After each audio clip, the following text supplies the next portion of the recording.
Estamos ao vivo, produção. Espero que sim, espero que o áudio esteja bom. Paz e bem a todos, sejam muito bem-vindos. Lucas Fialho aqui, mais uma vez, para a nossa penúltima live dessa maratona, que está sendo falar sobre as 7 leis herméticas em conjunto com os arcanos maiores do tarô. Hoje a gente vai falar sobre a lei de causa e efeito, que também, como todas as outras, é uma lei, um princípio muito interessante e muito importante para a gente. E a carta correspondente a essa lei é a carta do magista, do mago. É uma carta bem bonita que tem muitos simbologismos, muitos símbolos ocultos, herméticos tem nessa carta. Não vou conseguir falar deles todos porque são muitos símbolos e também a minha sabedoria, o meu entendimento sobre todos esses símbolos é muito pequeno. Todas as características dessa imagem já daria para fazer uma live para você ter uma ideia de quão rico é essa simbologia do mago. E essa lei, ela faz parte, novamente dando um resumo das 7 leis, é uma das 7 leis, causa e efeito, que fazem parte das 7 leis herméticas atribuídos ao grande mago, ao grande alquimista Hermes Trismegisto, no seu livro Caibalion, e atribuído a ele. E o intento dessas leis, desse livro, foi fazer uma rotina, fazer uma metodologia, um manual prático de conhecimento de um ocultismo, de um hermetismo, mas também de uma maneira, depois que você estuda, prática, clara e rápida, de como interpretar tudo o que acontece com a nossa vida e o universo. É um manual de como o universo funciona, o porquê, como ele funciona. Então essas 7 leis, elas tentam e conseguem, na minha humilde opinião, transcender não somente o nosso entendimento do nosso corpo físico, da nossa materialidade e também os outros planos da existência, unindo o mundo material e o mundo imaterial, que é a função do mago, trazer à realidade essas ideias, essas ideações que estão no campo espiritual, no campo mental, um campo místico, oculto, e trazer as claras, trazer para o nosso mundo aqui material. Então, o princípio da causa e efeito. Toda causa tem o seu efeito, e todo efeito tem a sua causa. Tudo acontece de acordo com a lei. O acaso é simplesmente o nome dado a uma lei desconhecida. Há muitos planos de causalidade, porém, nada escapa à lei. Existe uma causa para tudo o que acontece. Nada ocorre aleatoriamente. E é possível aprender a trabalhar sobre as causas para obter os efeitos desejados. Essa lei é uma lei muito importante. Todas as leis e os princípios, esses princípios herméticos que eu falei, eu sempre tento trazer também, salpicar as leis com o nosso mundo físico, ou seja, com a nossa ciência, com a nossa tecnologia. E essa lei é uma lei que tem tudo a ver com a materialidade, tem tudo a ver com a ciência, porque isso aqui é a terceira lei de Newton, causa e efeito. Então, Às vezes a gente pensa que a magia, que o ocultismo, que a religião, que os princípios herméticos ocultos é uma coisa fora da nossa realidade, as coisas paranormais, as coisas da mente, psíquicas, tudo é normal. Não existe paranormalidade. É paranormalidade para aqueles que não entendem. Como diz a lei, tudo tem o seu porquê de existir. Tudo tem a sua causa e essa causa gera o efeito. Absolutamente tudo. É que nós, na nossa pequenez, encarnados nesse corpo biológico, vivendo num mundo que tem tantos problemas, nós temos a realidade diminuta. É muito pouca a compreensão que nós temos de tudo, tanto do mundo físico quanto do mundo espiritual. E olha só que interessante, eu acho que a parte mais importante, e por isso que eu trouxe essa carta do mago, é: existe uma causa para tudo o que acontece. Nada ocorre aleatoriamente. E agora o papel do alquimista, do mago. É possível aprender a trabalhar sobre essas causas para obter os efeitos desejados. O magista, o mago, a bruxa, o alquimista, ele é a personificação disso, ele é o agente que aprende a trabalhar as causas para obter os efeitos desejados. É isso. Ele entendeu, o mago, uma bruxa, uma feiticeira, eles entenderam a lei, ou o maior número possível de leis que regem essa única lei.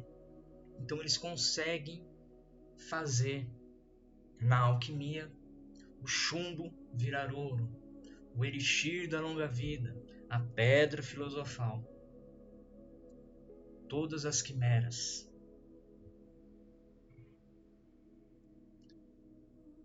É interessante notar que todos nós temos essa capacidade, todos nós, e dentro dos arquétipos, dos arcanos, nós somos esse herói. Até na psicologia analítica de Jung, nós temos essa jornada. Nós somos esse mago. Nós somos essas pessoas que se tornarão magos. O que falta pra gente? Muita coisa. Primeiro, as pessoas não sabem quem são e o que são. Elas não sabem da lei. Elas não entendem. O próprio Jesus, quando ele fazia os milagres, e todo milagre que acontece é exatamente essa alteração da realidade, a mágica. Aí a gente adentra a um plano de mágico mesmo, de ilusionista, de circo, de apresentações. Ele mexe com a realidade e nos choca. Por quê? Porque a gente não consegue entender como que ele consegue fazer aquele truque de mágica. Porque ele nos engana. É uma ilusão, ele é um ilusionista. E ele faz com tamanha destreza as mãos, os truques, que nós não conseguimos entender como que uma pessoa é cerrada no meio, que uma moeda está numa mão e aparece na outra mão. E magos ilusionistas, né, mais célebres, conseguem escapar. O grande Houdini, o maior escapista de todos os tempos, de correntes, de camisas de força, enfim. E atribuído isso ao mágico, porque ele tece a realidade e quebra a realidade. Nesse sentido, o mago, este mago que está aí na imagem, ele também consegue deturpar a realidade. Ele consegue fazer uma nova realidade. milagre. Jesus não fazia exatamente isso? E por que Jesus fazia? Perceba que em muitos, para não dizer todos os milagres de Jesus, não foi em nome dele que ele fez os milagres. Ele, como uma alma elevadíssima, tinha o poder para fazer as coisas. Tanto que o primeiro milagre dele foi transformar água em vinho a pedido de sua mãe, porque ela sabia, ela tinha certeza que Jesus tinha esse poder. E todas as vezes que Jesus vai curar alguém, ele pergunta da fé da pessoa, ele reza ao Pai, nunca se engrandecendo. Mas ele tinha esse poder de andar sobre as águas. Ele manipulava a matéria. Ele era o maior alquimista, o maior mago de todos. Os 3 reis magos, eu sempre falo disso para um monte de pessoas, e às vezes a gente não entende muito bem. Daqui a 6 meses será o Natal, a gente vai fazer os presépios, a gente vai falar dos reis, né? Colocaram os reis ali para dar uma amenizada, mas eles eram magos, astrólogos. Foram esses magos que souberam da existência de Jesus. Por quê? Porque eles observaram as estrelas, eles estudavam os fenômenos astrofísicos e deram o ouro, incenso e mirra, símbolos de uma alquimia, símbolo do futuro de Jesus. O ouro, a sua santidade, o seu reinado. A mirra, uma erva amarga para curar as feridas e também associada ao mal agouro, o sofrimento que Jesus iria passar. E o incenso, usado até hoje na Igreja Católica, no turíbulo, e a gente usa também o incenso para incensar a casa, para tirar os maus espíritos, para proteger, para perfumar.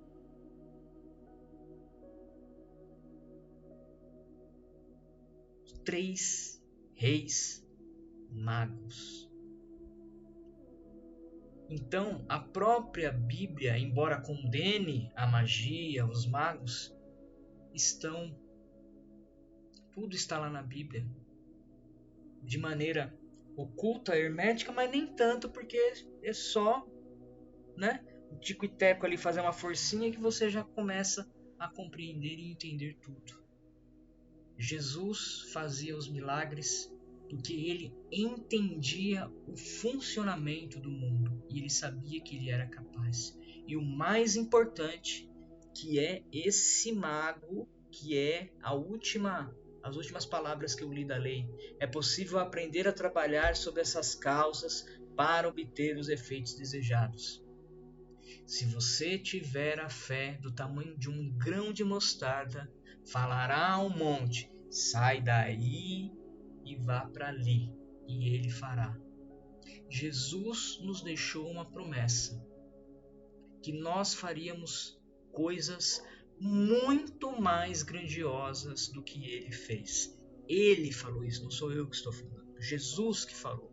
Se tiveres fé e agires corretamente, vocês farão não tudo o que eu fiz, farão muito mais coisas e muito mais milagres, muito maiores do que eu fiz. Se a gente compreender a lei, se a gente entender a nossa força e o nosso espírito.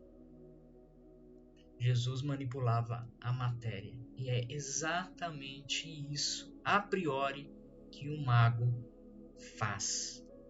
Ele muda a matéria, a realidade.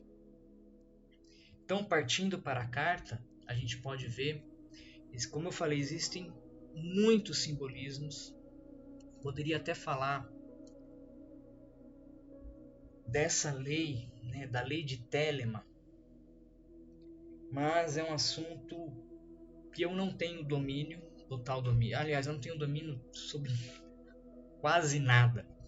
Mas Telemann é um assunto complicado, Crowley é um assunto complicado. Eu preciso estudar muito mais para trazer isso, mas quando se fala da lei, inclusive o próprio Raul Seixas falou que eu acho muito esquisito que ele deturpou o que é a lei de Telemann, mas faz o que tu queres na música. Raul fala, faz o que tu queres, há de ser tudo da lei, e não é assim a lei de Telemann. A lei de Telemann é faz o que tu queres, há de ser o todo da lei. Ele deturpou, não sei por quê, porque eu já até pesquisei sobre isso, não encontrei uma justificativa para isso, porque Raul Seixas era um exímio, se não exímio bruxo ou mago, nem ele nem Paulo Coelho, mas eles eram exímios conhecedores e profundos entusiastas, pesquisadores sobre o misticismo, sobre principalmente a lei de Telemann, sobre Aleister Crowley. Ele fala na música, o 666, Aleister Crowley, enfim. É impossível não fazer essa comparação quando fala da lei, de entender a lei, e Telemann também fala sobre essa lei, faz o que tu queres, há de ser o todo da lei. E ele fala isso porque de onde vem essa lei? Essa lei é a lei do coração. Você não vai fazer nada de errado, nada de ruim, porque a lei é quase como uma coisa anarquista. Ela não existe e por não existir ela se faz presente. Essa é a lei. Raul também, na primeira apresentação grande para o público, ele fala disso, da sociedade, que todo homem e mulher é uma estrela por conta da lei de Telemann. Mas adentrando a carta, a gente pode ver símbolos magníficos dentro dessa carta. Então a gente tem aí o mago, ele está empunhando o seu cetro, ou o seu cajado, ou a sua varinha de condão, onde se vê o fogo, a luz, e no canto, né, a gente pode perceber também o fogo de Prometeu da mitologia, o fogo da sabedoria. A sabedoria, o fogo representa o plano espiritual, o fogo representa a sabedoria. Ele já domina. Foi a partir da dominação do fogo que a nossa raça conseguiu proliferar. Então, dominar o fogo foi a nossa maior descoberta evolutiva para um salto quântico, vamos dizer assim. Então, o fogo representa para a gente o calor, a vida e o mundo espiritual, essa sabedoria. Uma coisa bastante interessante, não sei se vai dar para ver por conta, vou dar um zoom na imagem. A gente pode ver a tiara, como se fosse uma coroa também, né? Com o símbolo do infinito, simbolizando o ciclo sem fins e o estudo que o mago tem que fazer. A gente vê na carta, acima, formas geométricas dos mais variados. Esses símbolos, eles representam o mundo material, a geometria sagrada, o cubo cósmico, tudo que existe dentro do nosso reino, Malkuth, na árvore da vida da Cabala, o reino, a Terra, o nosso planeta. Ele empunha e tudo se transforma. A geometria das coisas que existem, a luz. Na capa, a gente pode perceber os símbolos da alquimia. A gente tem o enxofre, o símbolo do enxofre, o ativo, a força masculina. A gente tem do outro lado, em contrapartida, o símbolo do Mercúrio, que é a parte restritiva, que é a parte feminina, o passivo. Nós temos o ativo e o passivo se juntando. Aqui a gente tem o símbolo do ouro, do sal, a junção termodinâmica entre o masculino e o feminino que cria tudo. O mago consegue perceber e entender o feminino e o masculino, as energias entrelaçadas para formar a quinta essência, o casamento alquímico. A cor vermelha representa também o fogo, a realeza, a coragem, a paixão, a determinação.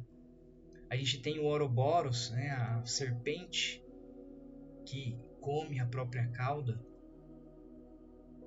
como cinto. A gente tem um símbolo que foi falado, muito falado nas lives. O que está em cima é como o que está embaixo. Olha a mãozinha do mago aqui.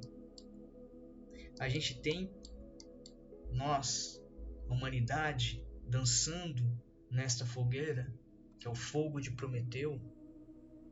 Prometeu roubou o fogo de Zeus, dos deuses, para dar a sabedoria para a humanidade. Por isso que ele foi amarrado à rocha e torturado.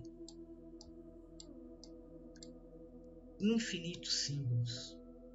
Nós temos as rosas vermelhas, nós temos os lírios brancos, também enfatizando a roupa branca e vermelha do mago, simbolizando a pureza e a paixão, a coragem.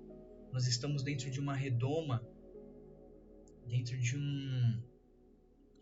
uma estufa que gera vida, estudos e trabalhos. A gente vê aqui os destroços da própria terra sendo transformados na geometria sagrada e em tudo que existe através da sabedoria do mago. Tudo tem a sua causa e seu efeito. Ele domina e sabe todas as receitas para transformar a sua vida. Muitas pessoas, principalmente na Idade Média, queriam que os alquimistas transformassem o chumbo em ouro. Existiu até uma novela, acho que foi Fera Ferida, que tinha um alquimista, não era dos celulares, se não me engano, já faz tanto tempo, né, essa novela, a gente vai ficando velho e vai esquecendo, mas eu acho que ele era o alquimista dessa novela. Ele fez, no final da novela, fez lá chover, né, o ouro. Mas mais do que transformar o chumbo em ouro, o que representa esse simbolismo é o chumbo, um estado puro de uma matéria que não tem valor, ser lapidada, ser transformada até que este chumbo se transforme em ouro, um metal valioso, um metal que reluz. Para o alquimista chegar nesse ponto, ele precisa se transformar de chumbo a ouro.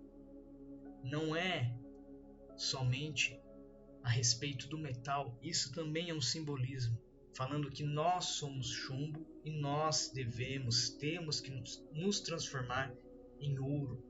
É a alquimia da própria vida. não é simplesmente adquirir fortunas, dinheiro, é sobre a abundância da alma, do espírito. Todos nós temos e devemos entender essas leis para que a alquimia da nossa vida dê frutos. Esse mago, essa pessoa que entende as leis, e eu gosto muito, embora também não entenda tanto, preciso de muito estudo ainda, eu acho maravilhoso a alquimia porque ela pega a matéria, a química, os elementos. Você vê o mercúrio, você vê o enxofre, você vê o sal, você vê o chumbo, você vê o ouro. Pega uma química, uma física que é mundana, que é terrena, e você transforma através de conhecimentos espirituais, esotéricos e místicos, a química. Você altera a realidade do mundo através destes conhecimentos. A junção perfeita do mundo material e do mundo espiritual. Novamente, exatamente o que Jesus fazia. A junção entre o mundo material e espiritual.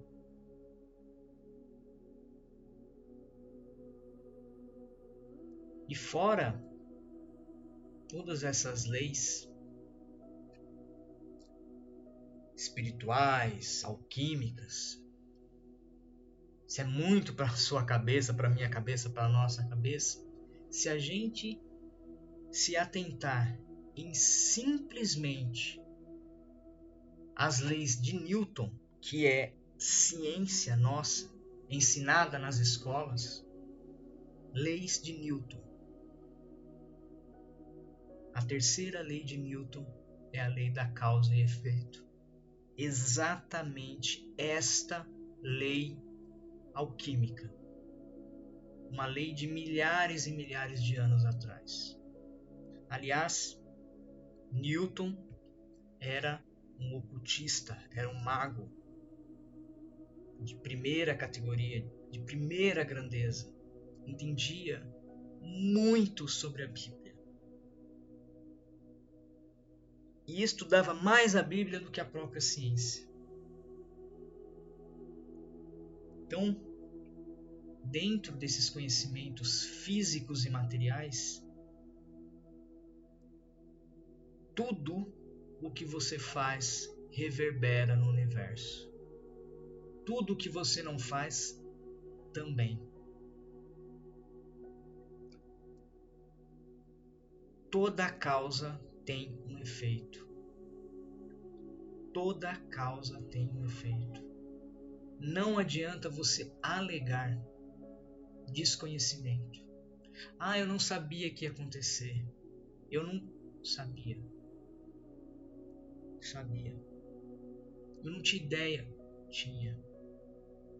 Você não poderia prever o todo, mas algum tipo de conhecimento, seja lá o que for, para o que for que você for fazer ou deixar de fazer, você tem conhecimento, sim.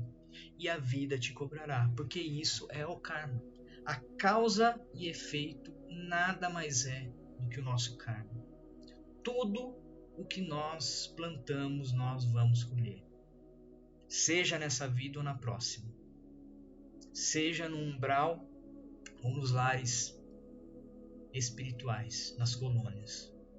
Seja nessa vida, seja na próxima.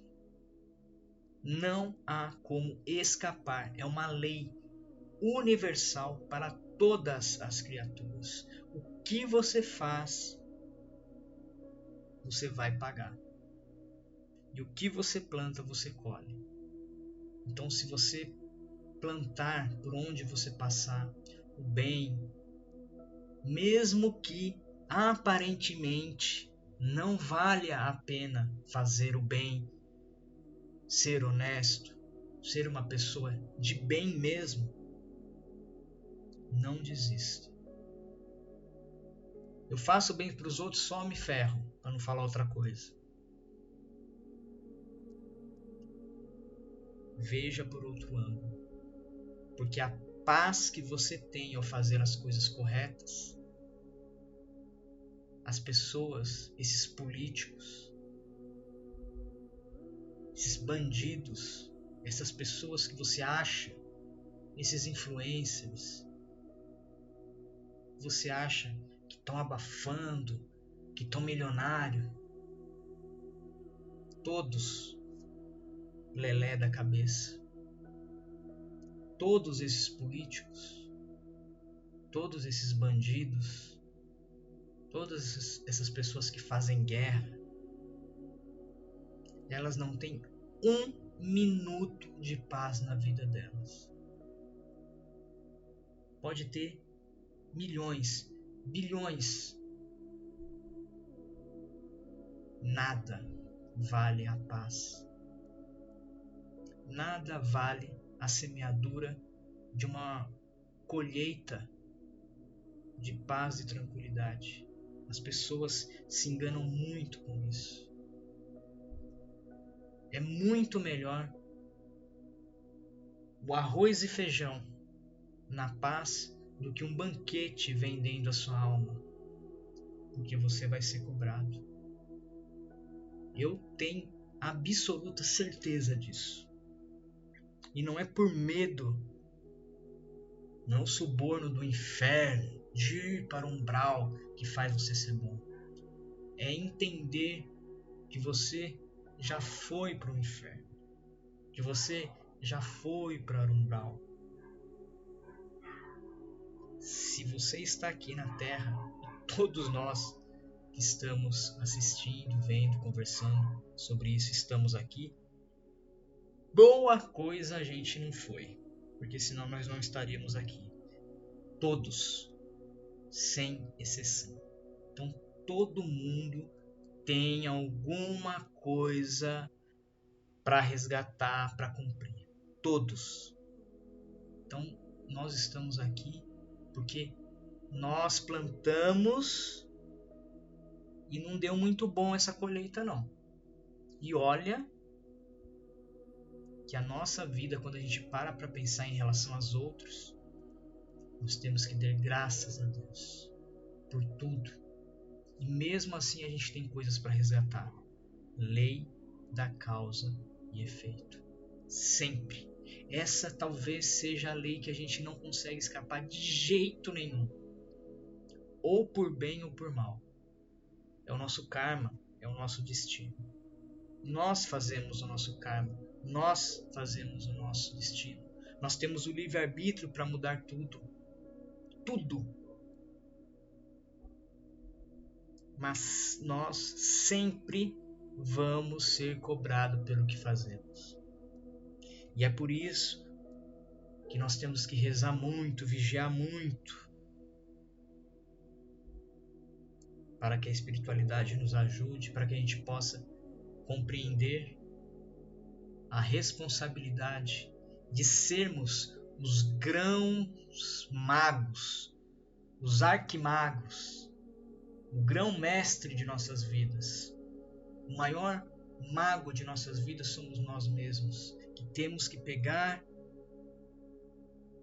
a lei e transformar a cada dia na nossa alquimia, na nossa quinta essência, o sagrado masculino e feminino, e transformar as nossas vidas, sempre a caminho do bem, a caminho da luz, porque existem os magos negros, existem aqueles que se corromperam.